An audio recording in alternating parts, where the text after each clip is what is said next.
Hello student, welcome to my channel Sarvan lecturer. आज हम लोग देखने वाले हैं क्लास 10 साइंस का इंपॉर्टेंट क्वेश्चन जो 2023 बोर्ड एग्जाम के लिए सबसे ज्यादा इंपॉर्टेंट है। अगर आप भी 2023 बोर्ड एग्जाम में पेपर देने वाले हो तो इस वीडियो को लास्ट तक जरूर देखना, क्योंकि ये वीडियो आपके लिए सबसे ज्यादा इंपॉर्टेंट है। और इस वीडियो में मैंने वो क्वेश्चन लिया है जो बोर्ड एग्जाम में 100% पूछा ही पूछा जाएगा। ठीक है, ये आपके बोर्ड एग्जाम के लिए सबसे ज्यादा महत्वपूर्ण प्रश्न है और बोर्ड परीक्षा में 100% पूछा जाएगा। तो आपसे रिक्वेस्ट है कि इस वीडियो को लास्ट तक देखना, वीडियो को लाइक भी कर देना, अगर चैनल पर नए आए हो तो सब्सक्राइब भी कर लेना। ठीक है, जैसा कि पहला ही प्रश्न देखो, पहले चैप्टर से है, बहुत ही ज्यादा इंपॉर्टेंट है, जो बोर्ड एग्जाम में कई बार आ चुका है। एनसीईआरटी का प्रश्न है, लिखा हुआ है ऊष्मा छेपी, जिसे आप दहन भी कह सकते हो। ठीक है, एवं ऊष्मा शोषी अभिक्रिया का क्या अर्थ है, उदाहरण दीजिए। ठीक है, उदाहरण देकर आपको समझाना है। तो आप लोग समझो, ऊष्मा छेपी जिसको दहन कहा जाता है, तो दहन मतलब होता है जलना। ठीक है, तो जलता, जब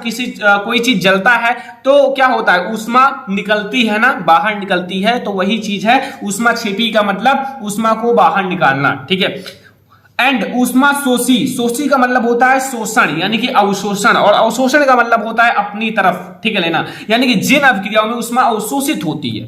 तो मैं आपको स्टेप बाय स्टेप समझाता हूं। सबसे पहले आप लोग समझो ऊष्मा छेपी अभिक्रिया के बारे में। देखो, जिन रासायनिक अभिक्रियाओं में उत्पाद के निर्माण के साथ साथ ऊष्मा भी उत्पन्न होती है। ठीक है, जैसे जो उत्पाद होता है उसके निर्माण के साथ साथ ऊष्मा भी उत्पन्न होती है, तो उन्हें हम लोग ऊष्मा छेपी अभिक्रिया कहते हैं।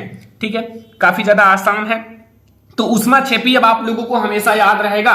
तो इसका उदाहरण आप लोग समझ लो। उदाहरण जैसे आप लोग क्या लिख सकते हो, जैसे आपको इसमें ऊष्मा को बाहर निकालना है। ठीक है, यानी कि प्लस ऊष्मा करना है, तो इसमें आप लोग लिख देना।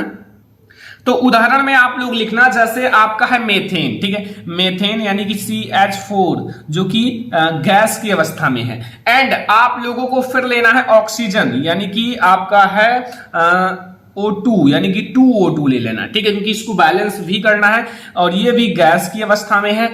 एंड गिब्स आउट, आप लोगों का गिब्स आउट, जैसे आप लोगों का देखो यहां से C हो जाएगा, यहां से O2 हो जाएगा, तो बच्चा CO2 बन जाएगा। ठीक है, CO2 यानी कि कार्बन डाइऑक्साइड। एंड आप लोगों का ये भी गैस की अवस्था में है, और प्लस आप लोगों का 2H2O यानी कि वाटर यानी कि पानी, आप लोगों का क्या होगा, ये भी भाप की तरह बाहर निकल जाएगा। लेकिन इसमें प्लस ऊष्मा है। ठीक है, ऊष्मा, ये देखो ऊष्मा। ठीक है, देखो ऊष्मा अगर प्लस है तो आप लोग समझ लेना कि वो क्या है, वो हमारा ऊष्मा छेपी अभिक्रिया है। क्या है, ऊष्मा छेपी अभिक्रिया।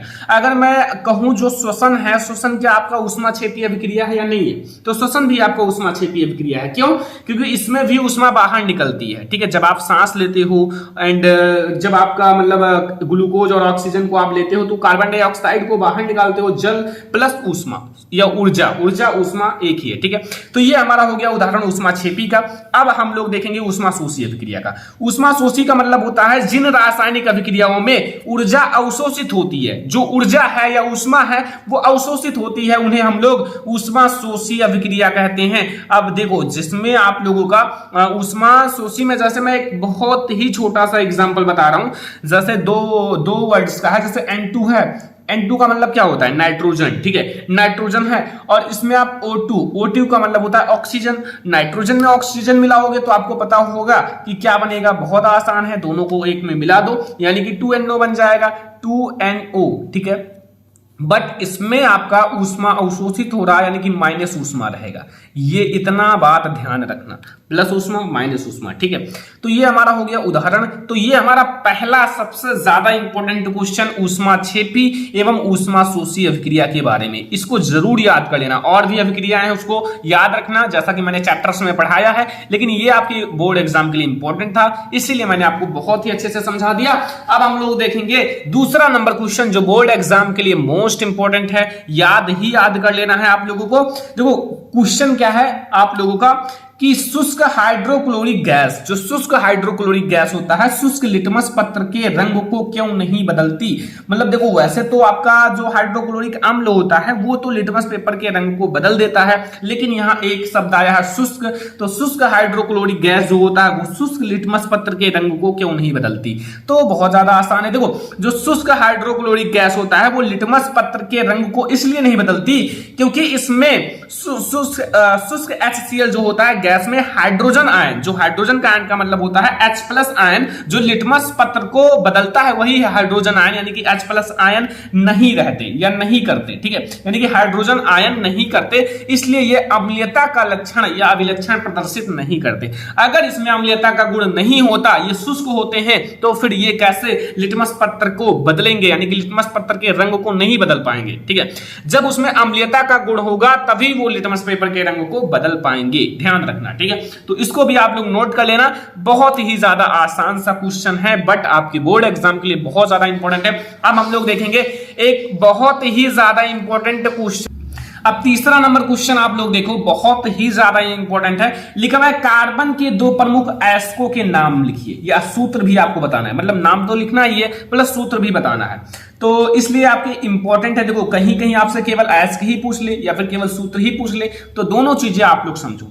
सबसे पहले कार्बन के जो 2 प्रमुख अयस्क हैं वो है सल्फाइड X, पहला है, दूसरा है ऑक्साइड X, ठीक है। सल्फाइड X का मतलब होता है S का मतलब होता है सल्फाइड, O का मतलब होता है ऑक्साइड, ठीक है। अब सल्फाइड में क्या आता है, उदाहरण के लिए कापर गलंस का फार्मूला होता है Cu2S, S आ गया लास्ट में, तो याद रखना S से होता है सल्फाइड, तो यानी कि सल्फाइड S है, ठीक है। एंड कापर पाइराइट में क्या है CuFeS2, लास्ट में S आ गया, बस वो आपका क्या हो गया, सल्फाइड X का उदाहरण हो गया।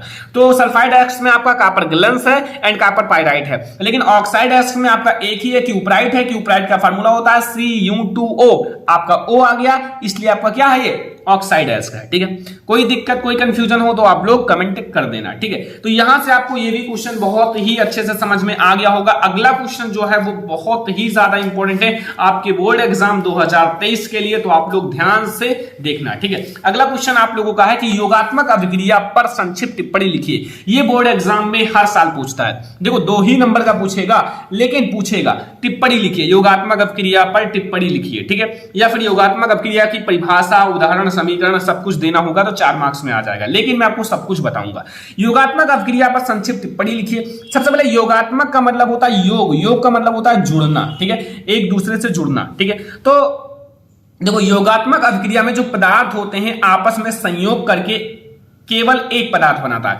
लाइक 2 लोग संयोग करे केवल एक बनाया, ए बी संयोग करा केवल मतलब A+B बना, तो उसके बाद उत्पाद केवल एक ही बना, ठीक है। पदार्थ बनाते हैं तथा कोई अन्य पदार्थ नहीं बनता है। देखो एक होता है योगात्मक अभिक्रिया, एक होता है संयोजन अभिक्रिया, लेकिन संयोजन अभिक्रिया जो होता है वो आप लोगों का पहले चैप्टर में है, ठीक है। अगर बोर्ड एग्जाम में आएगा तो वहां लिखा रहेगा कि योगात्मक अभिक्रिया ब्रैकेट में लिखा रहेगा कार्बनिक रसायन, ठीक है, कार्बनिक यौगिक चैप्टर से, ये कार्बनिक यौगिक चैप्टर है, ठीक है, काफी ज्यादा इंपॉर्टेंट है।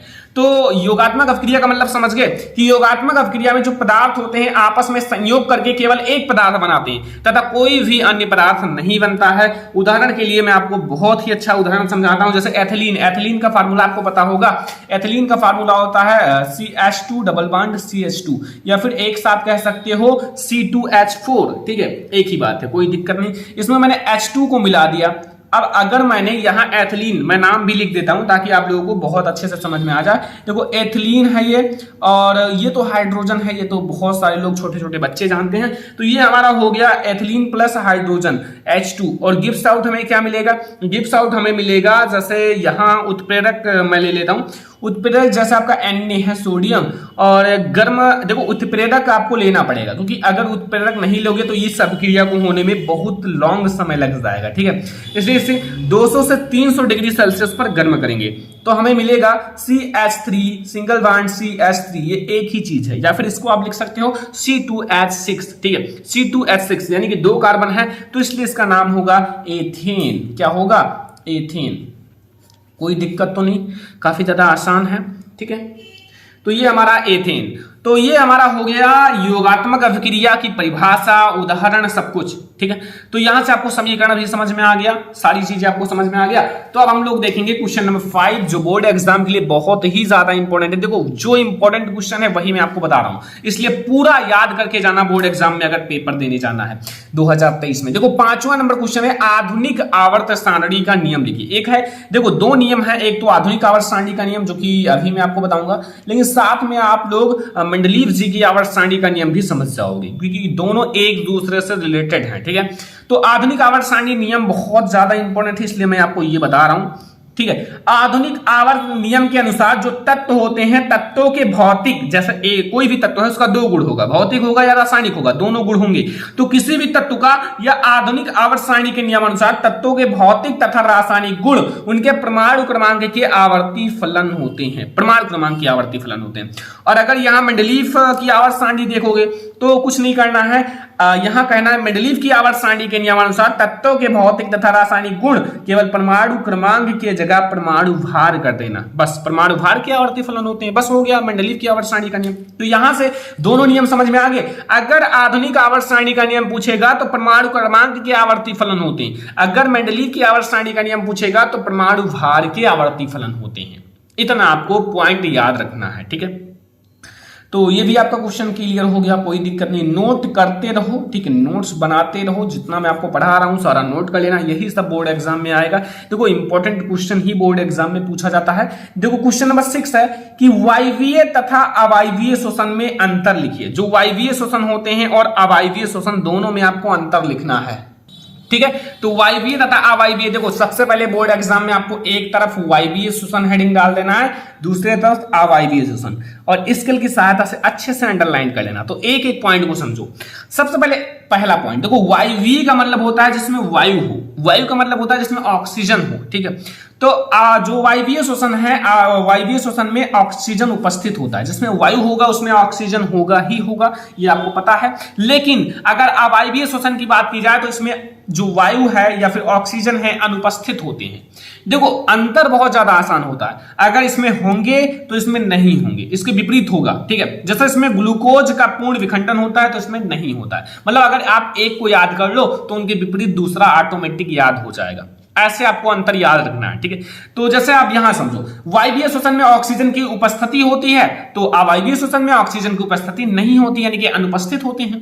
दूसरा पॉइंट समझो, इसमें ग्लूकोज का पूर्ण विखंडन होता है, ठीक है। ग्लूकोज का पूर्ण विखंडन होता है, टूटता है, तो इसमें ग्लूकोज का पूर्ण विखंडन नहीं होता है। बस देखो एक दूसरे से अलग नहीं है, केवल विपरीत है, उल्टा है, ठीक है। तो इसमें ग्लूकोज का पूर्ण विखंडन होता है, इसमें नहीं होता है। अब आप लोग देखो यहां देखो तीसरा, इसमें CO2 गैस तथा जल अंतिम उत्पाद है। अंतिम उत्पाद का मतलब देखो हर एक चीज में अंतिम उत्पाद अलग अलग होते हैं, ठीक है। जैसे आपका वायवीय श्वसन में अंतिम उत्पाद ये है, तो अवायवीय श्वसन में इसमें एथेनॉल तथा लैक्टिक अम्ल जो है अंतिम उत्पाद है, ठीक है। अगर एक जैसे अंतिम उत्पाद होते तो ये दोनों एक जैसा नहीं हो जाता, इसलिए ये आपका अलग है। देखो CO2 गैस तथा जल, देखो ऑटोमेटिक समझना, जैसे हमारा है, हम लोग सांस लेते हैं तो सांस लेने के बाद जो अंतिम उत्पाद होता है वो CO2 और गैस जल ही होता है। जैसे हम लोग वायवीय श्वसन है, हमारे अंदर वायु है, ऑक्सीजन है, लेकिन अवायवीय श्वसन में क्या होता है, एथेनॉल तथा लैक्टिक अम्ल जो है अंतिम उत्पाद है, ठीक है। चौथा समझो, इसमें उच्च मात्रा में ऊर्जा उत्पन्न होती है, इसमें उच्च मात्रा में या फिर कम मात्रा में ऊर्जा उत्पन्न होती है। देखो ऊर्जा तो होगा ही होगा, चाहे समझो चाहे वो अवायवीय है चाहे वायवीय है, ठीक है, क्योंकि जीना है तो फिर ऊर्जा की आवश्यकता होगी। तो इसमें उच्च मात्रा में ऊर्जा होती है, लेकिन इसमें क्या होता है, कम मात्रा में ऊर्जा होती है। अब एटीपी पर ध्यान देना, इसमें 38 एटीपी अणु मुक्त होते हैं। कितने? 38 एटीपी, किसमें? वायवीय श्वसन में। और इसमें केवल 2 एटीपी अणु मुक्त होते हैं, ये याद रखना। तो यहां से आपको सबसे इंपॉर्टेंट चीज मैंने समझा दिया, वायवीय तथा अवायवीय श्वसन में अंतर। अब आप लोग एक अंतर तैयार कर लेना, रुधिर तथा लसिका में अंतर, ये आप लोग तैयार कर लेना, ताकि आप लोगों का 2 अंतर कंप्लीट रहे, और जो बचेगा उसको मैं आप लोगों को पढ़ाता रहूंगा, ठीक है। तो ये हमारा है क्वेश्चन नंबर 6, जो बोर्ड एग्जाम के लिए बहुत ही ज्यादा इंपॉर्टेंट है। अब हमारा आता है क्वेश्चन नंबर 7, जो कि आप लोगों की देख सकते हो। क्वेश्चन नंबर 7 ये कई बार बोर्ड एग्जाम में पूछा गया है, सभी लोग जानते होंगे इस क्वेश्चन को, ठीक है। इसके नाम से ही आप लोगों को आंसर मिल रहा होगा। देखो लिखा क्या है कि द्विखंडन तथा बहुखंडन से किस प्रकार भिन्न है, मतलब है कि द्विखंडन और द्विखंडन या बहुखंडन की परिभाषा आपको देना है और उदाहरण भी देना है। देखो द्विखंडन का मतलब होता है, द्वि मतलब 2, खंडन मतलब टूटना, 2 भागों में टूटना, ठीक है। और बहुखंडन का मतलब होता है बहु मतलब बहुत, खंडन मतलब टूटना, यानी कि बहुत खंडों में, अनेक खंडों में टूटना। अब जैसे उदाहरण आप लोगों को मैं समझाऊंगा, लेकिन सबसे पहले आप लोग परिभाषा को नोट के द्वारा समझ लो। इस विधि द्वारा, मतलब जो द्विखंडन हेडिंग डालना, इस विधि द्वारा जो एक कोशिकीय जीव, देखो एक कोशिकीय जीव होगा, जैसे अमीबा है, पैरामीशियम है, ये सारे हैं। जीव दो भागों में विभक्त होता है, मतलब द्वि मतलब दो, तो एक कोशिकीय जीव दो भागों में विभक्त होता है और प्रत्येक भाग एक नए जीव में विकसित हो जाता है, प्रत्येक भाग एक नए जीव का निर्माण होता है, यानी कि ये हमारा द्विखंडन कहलाता है। ठीक है, एग्जाम्पल के लिए अगर मैं आप लोगों को बताऊं तो आप लोग लिख सकते हो अमीबा,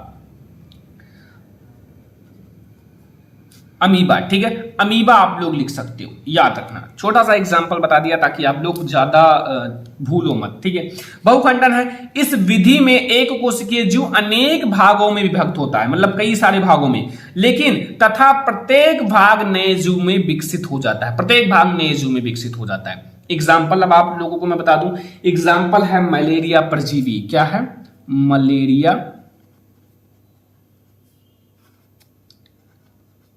परजीवी है ना, परजीवी, या फिर इसे आप कुछ और नाम है इसका, इसका एक नाम है प्लाज्मोडियम। ठीक है, इसको ये भी कह सकते हो, सॉरी जा है, ठीक है, जा, प्लाज्मोडियम। तो ये सारा याद रखना, काफी ज्यादा मेहनत किया जा रहा है आप लोगों के लिए ताकि आप लोग बोर्ड एग्जाम में टॉपर बन सको। ठीक है, ये सारा आप याद रखना, बोर्ड एग्जाम में बहुत ज्यादा काम आएगा। अगर आप नहीं याद रखोगे तो कहोगे सर ने बताया था, अगर मैं याद कर लेता तो आज हमारा ये क्वेश्चन नहीं छूटता। ठीक है, तो देखो अगला हमारा 8 नंबर क्वेश्चन है, लिंग संलग्नता से संबंधित किन्हीं दो बीमारियों का नाम लिखिए। लिंग संलग्नता से संबंधित दो बीमारियों का नाम लिखना है। तो पहला हीमोफीलिया, दूसरा वर्णांधता। देखो हीमोफीलिया और वर्णांधता, देखो हीमोफीलिया को एक शॉर्टकट में बस समझा देता हूं, ये दोनों लिंग संलग्न रोग हैं। हीमोफीलिया क्या होता है, जैसे हीमोफीलिया जिसको होता है उनके शरीर में कहीं कट जाता है तो फिर खून रुकना बंद नहीं होता, मतलब रुधिर का थक्का नहीं बनता जल्दी, तो इसलिए ये रोग बहुत ज्यादा खतरनाक है। लगातार खून बहता रहेगा तो इससे खून की कमी हो जाएगी और व्यक्ति की मृत्यु भी हो सकती है। वर्णांधता क्या होता है, वर्णांधता जो होता है लाल और हरे रंग में विभेद नहीं कर पाता है। ठीक है, बस छोटा मोटा समझ गए तो अब आप किसी को भी बता सकते हो। ओके, अब आप लोगों के लिए एक छोटा सा क्वेश्चन है, लेकिन ये छोटा है लेकिन बोर्ड एग्जाम में रिकॉर्ड तोड़ दिया है आने का। ठीक है, क्योंकि छोटा बहुत है, 1-2 नंबर में आएगा लेकिन बहुत बार आ चुका है। देखो लिखा है कि एक गोलीय दर्पण की वक्रता त्रिज्या 20 सेंटीमीटर है, मतलब कोई गोलीय दर्पण है उसकी वक्रता त्रिज्या 20 सेंटीमीटर, इसकी फोकस दूरी ज्ञात कीजिए। यानी कि आप लोगों को एक फार्मूला पता होगा, F बराबर R/2, नहीं पता है तो अभी पता हो गया आप लोगों को, F बराबर R/2। ये फिजिक्स का फार्मूला है, जब मैं आप लोगों को फिजिक्स पढ़ा रहा था तो फिर बताया था, F बराबर R/2। बताओ यहाँ हमें ज्ञात क्या करना है, यहाँ हमें क्या दिया हुआ है, R दिया हुआ है ना, R इक्वल टू 20 सेंटीमीटर। तो अगर हमें R दिया हुआ है, F पूछ रहा है, तो फिर आपके सामने पूरा फार्मूला ही तो लिख दिया मैंने, ये पूछ रहा है। तो देखो F हमें ज्ञात करना है, R हमारा 20 है, ये 2 है, यानी कि F बराबर हमारा 10 सेंटीमीटर। कितना हो जाएगा, 10 सेंटीमीटर। तो यहां से ये हमारा कितना आसान क्वेश्चन है, लेकिन आसान भले है लेकिन बच्चे गलती कर देते हैं, इसलिए मैं सोचा कि आप लोगों को बता दे। ठीक है, तो एक क्वेश्चन और घर पर लगाना। मान लो इसकी फोकस दूरी 5 सेंटीमीटर है, ठीक है, फोकस दूरी 5 सेंटीमीटर है, तो इसकी वक्रता त्रिज्या घर पर ज्ञात करना और कमेंट बॉक्स में बताना। ठीक है, बस ये एक छोटा सा क्वेश्चन है जो कि आप लोगों के लिए बोर्ड एग्जाम के लिए इंपॉर्टेंट है। देखो अब हमारा है 10 नंबर क्वेश्चन। 10 नंबर क्वेश्चन देखो, बहुत छोटा सा क्वेश्चन है। देखो, किस रंग के प्रकाश के लिए कांच का अपवर्तनांक अधिकतम और न्यूनतम होता है? जो अपवर्तनांक होता है वो अधिकतम तथा न्यूनतम होता है। देखो बैगनी रंग के प्रकाश के लिए अधिकतम, जो अपवर्तनांक की बात किया जा रहा है, एक होता है तरंगदैर्घ्य, तो इसका उल्टा होता है। ठीक है, तो बैगनी रंग के प्रकाश के लिए अधिकतम तथा लाल रंग के प्रकाश के लिए न्यूनतम होता है। जो अपवर्तनांक होता है वो बैगनी रंग का सबसे ज्यादा होता है, लाल रंग का सबसे कम होता है। अगर तरंगदैर्घ्य की बात की जाए तो लाल रंग का सबसे ज्यादा तरंगदैर्घ्य होता है और बैगनी रंग का सबसे कम। ठीक है, तो ये एक दूसरे के उल्टा है, याद रखना। तरंगदैर्घ्य और अपवर्तनांक एक दूसरे को आप रिलेट करके याद रखना है, क्योंकि बोर्ड एग्जाम में कोई भी पूछ सकता है।